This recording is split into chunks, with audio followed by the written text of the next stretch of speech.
Not gonna lie, y'all, it's been many mornings where I'm like, really, God, you woke me up this morning? If I was still in my apartment, cozy, $800 a month, drinking tea and eating apples every day, I wouldn't have cared about any of this stuff. But now that I'm here, I don't have no choice but to see and to reevaluate, the way that I've been living my life. Hey y'all, welcome back to my channel. Happy to see y'all again. Thank y'all so much for supporting my channel by continuing to watch, like, subscribe, share, comment, and all those things. So I'm coming on today to talk about why would God allow me to go through this circumstance, right? First of all, I'm not exempt from hardship. I'm nobody special, even Jesus had to endure hardship. So that's like a general answer right off the rip as to why anybody goes through any hardship. None of us are God, so none of us are exempt from life's challenges. I'm not sure why he selects certain people to go through certain things and not others, but as TJ Carroll said, life is like a comic book. Everybody has their issue. So here are the specific reasons why I believe God allowed me to become homeless. For starters, I had to learn how to be open to receiving help from people. Asking people for help has been one of my weaknesses ever since I've known myself. Like, I don't like asking people for money. I never like asking for help on homework assignments in the classroom, even if I really needed it and I was struggling. I just always like to be the type of person who could figure things out on my own. But this situation, it kind of forced me to ask for help because I didn't want my pride to be so big and my ego to be so high up to where I'd come back to Houston and just end up sleeping in my car in 100+ degree weather. So I had to open myself up to, calling 211, telling people my situation, strangers, and asking them, hey, can y'all help me? Does your organization have money that y'all could apply towards my rent so that I could, not go through the eviction? And do you have an opening at the shelter? Like, even though it was embarrassing and humiliating and things like that, I still had to get over that rough patch and just open up myself. And I don't want to say devalue myself, but more like debase myself, come off the high horse and just be able to receive. So the second thing that I have learned during this season of my life, and I'm pretty sure everybody can relate, right? This situation is not fair. Like, it's not fair at all. I feel like I haven't done anything wrong to deserve for this to happen to me. But even though, yes, it is unfair, no, I don't necessarily deserve it, right? The situation could be so much worse. And I didn't realize that until I got into this position. Now, a little background about myself.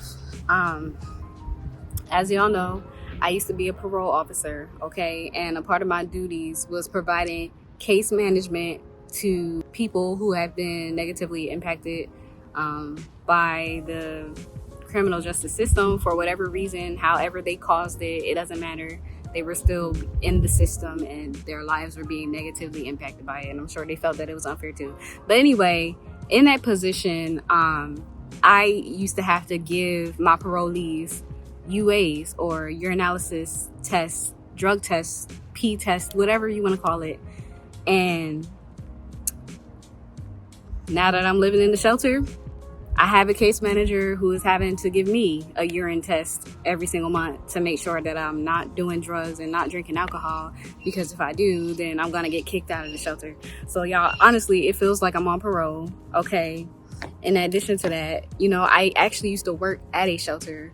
So it just seems so ironic that I used to work at a shelter and now I ended up somehow in one. Like, I'm just like, God, like, come on, like all the good things that I did in my life, and seriously.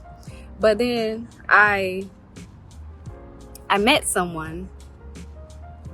I didn't meet them in person, but I met someone who was facing a circumstance that was detrimental to his life. This young man, he ate something from 7-Eleven, and whatever he ate gave him a foodborne illness to the point where it caused him to be paralyzed, like from head to toe paralyzed. He was bedbound for, I would say, like about a week or so. And the part about it that didn't feel fair to him was that as he was stuck in that bed, he felt like the doctors were not exactly meeting his needs the best that they could. And also they weren't exercising him while he was in that bed. And he said that it felt unfair to him because he used to work in a direct care position to where he had to work with paralyzed people and exercise them and, you know, come through for them. So it just felt so unfair for him to be now in that paralyzed state and not having his basic needs be met by his doctors. So that story touched my life, because even though my story is bad, it is not the worst story out there ever. Like, at least I'm not bed bound. At least I'm able to get up, move around every day, you know, function, be in my right mind and everything like that. So that's one thing, just being grateful and knowing that this is not the worst possible thing that could ever happen to me. The third thing that I have learned in this season is that after all of the distractions of my life has been removed, right? You know, I don't have anybody talking up in my ear. I'm not worried about, oh my gosh, I'm gonna lose my house because I already lost it. You know what I'm saying? So now that all the worries, anxieties are gone, it's like, okay, now I can hear from God, because it's nothing but silence now. And in that season of silence, I'm remembering, okay, what was the last thing that God told me back when I was on the up and up, busy, distracted, all this other stuff, all this noise and chaos around me? And then I realized, oh yeah, when I moved to Houston, I was supposed to start looking into investing in real estate so that I can start building generational wealth. What happened with that? Oh yeah, I got comfortable in my last job. I didn't see a need for it anymore because I liked my $7.99 apartment. Everything was good. But now that I'm in the season again, it's like, okay, after I've been through all this, I'll be darned if I go back to an apartment now. Like, I demand way more out of life now. Now that I had to dip this low, okay, now my expectations have gone that much higher. You know what I'm saying? So now I'm just like, okay, God, well, I'm ready to take you on with that other vision that you put inside my mind. Now is the prime time to go ahead and do that. So just remembering that last instruction. On the flip side of that is realizing that everybody can't come with me. So now that I'm on this journey of becoming a property owner, people have been removed out of my life. I lost a female friend, somebody that I was going to bat for her. I was helping her out, assisting her with so many things, just giving her so much of my time and compassion. And then when this happened to me, she was nowhere to be found. You know what I'm saying? All that help and support that I gave her, it didn't look like it was coming back in my direction anytime soon, ever. So that just made me realize not everybody has a destiny with me. You know, just because we share a history together and just because you were there in one season of my life doesn't mean you get to come with me when I start to win again. You know what I'm saying? The success that's coming is going to be my own, and it's not supposed to be with the help of other people. It's just supposed to be me leaning on God and depending on only the people that He destines into my life in this season right now. So that's not to say that I'm going through this completely alone. I'm not. I definitely have people in my corner, but it's just not the amount of people that I thought it was going to be, because it has been significantly reduced. But that's okay. At first that made me upset, but now it's like, okay, I probably didn't need y'all anyway. So the fifth lesson that I'm learning during this season of homelessness is increased patience. Like, y'all, since coming to Houston, my patience has increased greatly already. But since becoming homeless, like, I almost don't even recognize myself how patient I am. Like, I didn't know that I had this level of patience on the inside of me, because every single day I have an opportunity to just snap on somebody, you know what I'm saying? Just yell at somebody, cuss somebody out up in that shelter, because them ladies, they kind of like like I said in the other video, they're catty, you know what I'm saying? It's a lot of drama going on in there. Everybody's mad about something. So there's always an opportunity to get into like a verbal altercation with somebody. But I just, like, things do not get to me the same way that they used to, if that makes any sense. Like, it just doesn't. So I feel that, and then, okay, so, and the other thing that ties into that is being able to forgive a lot more quickly. Like, those of y'all who know me like that, y'all know, like, I have a tendency to hold grudges against people for a very long time. Like, my forgiveness timeline is not short, it's very long. Like, it takes me a long time to get over stuff.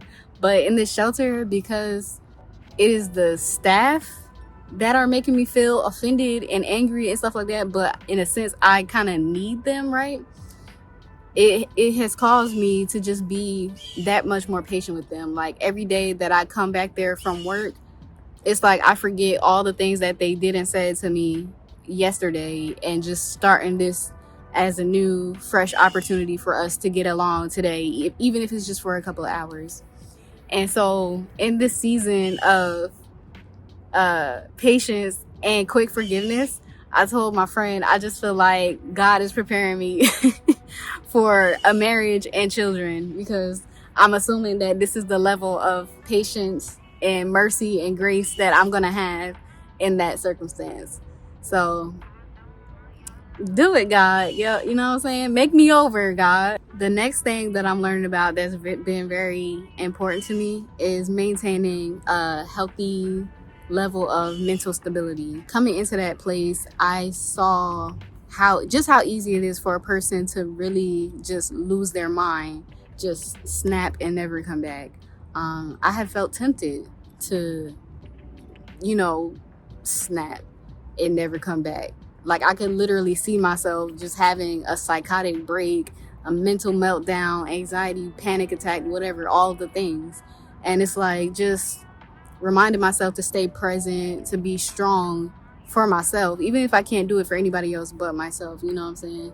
Just having that safe place inside of my mind, even if everything around me doesn't feel safe. Like, my first probably month being there, I couldn't really sleep, not only because it's loud in there, but because every time that I would start to fall into a deep sleep, something in my mind would tell me that I'm not safe, I'm not at home. So I would jump up out of my sleep and then look around like, oh wait, okay, nothing's happening, everything's okay.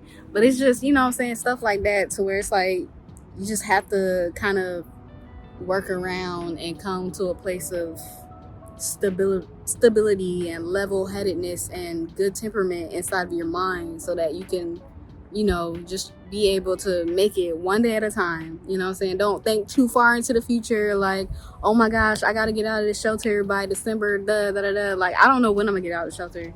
It could be next week. Just being able to maintain that level of stability in my mind has really been integral to my steadfastness, my perseverance, and things like that. One of the other things that goes along with that is my self-care. Y'all ever seen them memes or them videos about, I'm walking around here looking like a homeless person, and the person's ponytail is in disarray and they got sweatpants on and stuff like that? Well, I mean, to be honest, a lot of people I'm not gonna say a lot, people there actually do get dressed, but it has felt tempting for me to just get up and not do anything to my hair, you know what I'm saying, not put a little bit of makeup on, not do my nails. Like, it has, like, yeah, it's just something that it's just a speed bump that you have to get over every single morning, to where, like, you can just put yourself in a mental space to be able to continue to wash your face, brush your teeth, because it just, like, being in the situation really just makes you feel like giving up. And I know that I'm smiling while I'm saying it, because I'm in a better place now than I was when I first got there. But not gonna lie, y'all, it's been many mornings where I'm like, really, God, you woke me up this morning? I don't even feel like trying today. But just self-care. As I look back on my life and looking back on all the things that he has brought me through, right? My life has gone through so many twists, turns, up, down, you know what I'm saying? All these unexpected things. And so this season is just showing me like, hey, you're strong, you're flexible, you're good at, being able to think on your feet and be able to think logically and rationally and not based on my emotions. Because y'all, now that I have this job, like a part of me, like in the back of my mind, is like, I should just go move into a motel until I get the house, just so I can have a place to my own, even though I can't really afford an apartment right now. It's just a matter of being able to adapt to this environment for a short amount of time. So although it's been tempting for me to leave prematurely, I'm finding the balance between not overstaying my welcome in the shelter, but also not trying to jump ship too soon, because I understand the detrimental effects that can happen as a result of me trying to leave the shelter too soon without having enough money saved up. You know what I'm saying? Because I'm not trying to end up back there. So I'm using this time to take it one day at a time, be patient, don't try to rush out of there, even though I know it's uncomfortable and I hate it, and they be coughing and sneezing and farting every single day. But it is what it is. Just for right now, just go to my safe place in my mind, be adaptable, be flexible, be obedient. That's the number one thing. And then finally, number 10, most valuable thing that I learned is to not take life for granted. Now, earlier y'all heard me say, dang God, you really woke me up this morning and I woke up in this shelter, like for real. Like, I think in my mind, when I wake up from my sleep, I'm gonna be back home in my apartment, like my previous apartment. So it's like it's like so gloomy and dismal waking up in that shelter every day. But at the same time, if God is still waking me up in the morning, then it must mean that he has a plan for my life still. Like, something, like the job ain't done yet. You know what I'm saying? We still in the process. We still gotta get 1% better today than we did yesterday, because I don't know, I just feel like life is short, life is unexpected, anybody can go at any given time. So for me to still be able to live and breathe and have my motor functions, my senses are still working, you know what I'm saying? I feel like that's a blessing and a privilege in and of itself. So being in the shelter has just made me that much more grateful for just even the most basic things, you know what I'm saying? Especially from y'all, like I told you in the last video, my family member just passed away. Like, I was there with him one day and then the next day he was gone. So it's like, dang, that really could have happened to me. But since it hasn't happened to me, let me strive to improve my life every single day that I'm here and make a consistent effort to bring to fruition the things that I've seen in my mind's eye. So, yes, I know this was kind of a long-ish video, but I just really felt it on my heart to share the most important things that I've learned during this season of lowliness in my life, and how this experience has taught me things about myself in a way that I wouldn't have learned had it not been for this situation. Like, if I was still in my apartment, cozy, $800 a month, drinking tea and eating apples every day, I wouldn't have cared about any of this stuff. But now that I'm here, I don't have no choice but to see and to reevaluate, the way that I've been living my life. So I just feel very empowered. I feel very encouraged. I hope that this message got through to somebody. I hope somebody feels much more grateful for their life today. Maybe you felt on the verge of giving up, but now seeing this video, you see that this is not the end. Like, if you still, your eyes is open, you're breathing, you got air in your lungs, you know what I'm saying, you can hear me speaking, you can hear my voice, then that means that it's not over yet. It's gonna get harder before it gets easier. You gotta get down before you can get a chance to get up. So just know that even though this feels like rock bottom, it's not the end. It's not the end of the world. You can face this. All these months freelancing and not really making all that much money, becoming homeless has been a fear of mine. But now that I'm here face to face with it, it's like, oh wow, it's really not even that scary. Like, what was I afraid of all that time? And now thinking back on all the things that I've ever been afraid of in my life, it's like, he has made me face daggone near all of my fears. And now I just literally feel fearless. Like, I feel like there's nothing that I'm afraid of. Like, can't nothing happen to me at this point that I can't be prepared for, that I can't adapt to, that God can't help me out with or bring me out of. You understand what I'm saying? So just face it, face it. So Thank y'all so much for watching this video. I hope that it blessed somebody, and I will definitely see y'all next week. So it's like, if you came through for them, then you could come through for me too. If you created the stars and the moon and the Jupiter and the universe, then you can change my little life too. You know what I'm saying? You out here feeding the birds. And am I not worth more than many birds? You know what I'm saying?